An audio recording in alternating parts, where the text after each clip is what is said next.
If we judge a society purely by the size of its economy, we end up with a massive blind spot. A high GDP might look impressive on paper, but it tells us absolutely nothing about how long people are living, or whether they have access to a decent education. To get an accurate picture of human progress, we have to look at the three core pillars of the Human Development Index. We measure health in life expectancy years, education in schooling years, and standard of living in local currency. But right away, we run into a mathematical problem.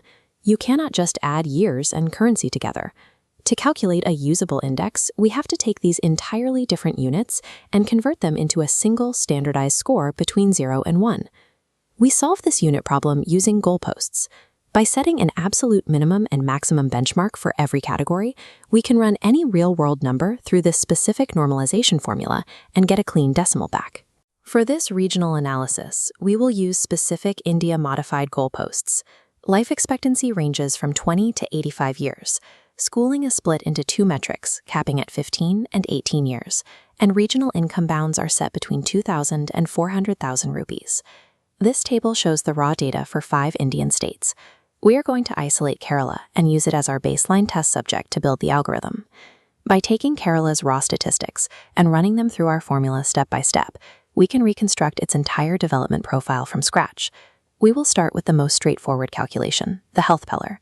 Kerala has a raw life expectancy of 74.90 years, evaluated against our 20 to 85-year boundaries. We take the actual value, subtract the 20-year minimum, and divide by the 65-year spread between the maximum and minimum. That gives us a life expectancy index of 0.845. This basic 0 to 1 decimal conversion is the primary engine of the HDI. We are mapping real-world progress onto a uniform mathematical scale, a process we will repeat for every other calculation.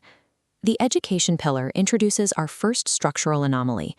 It requires us to process two distinct measurements, the mean years of schooling for adults and the expected years of schooling for children. First, we take Kerala's adult average of 7.85 years and run it against the 15-year maximum.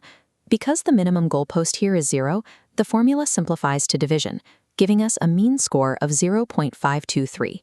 Next, we run the children's expected 12.13 years against the 18-year maximum, resulting in an expected score of 0.674.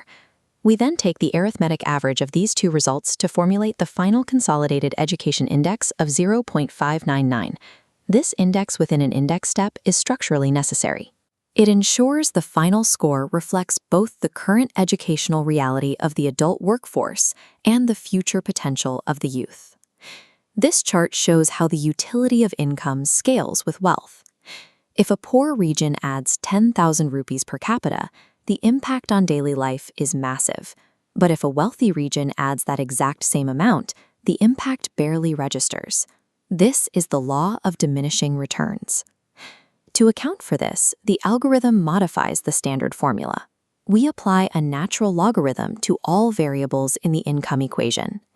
This compresses massive disparities in regional wealth into a more accurate reflection of actual human utility.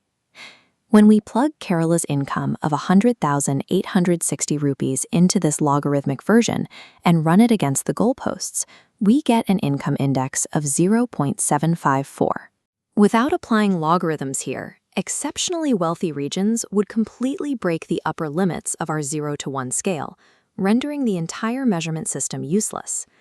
We now have our three normalized metrics for Kerala: health at 0.845, education at 0.599, and income at 0.754.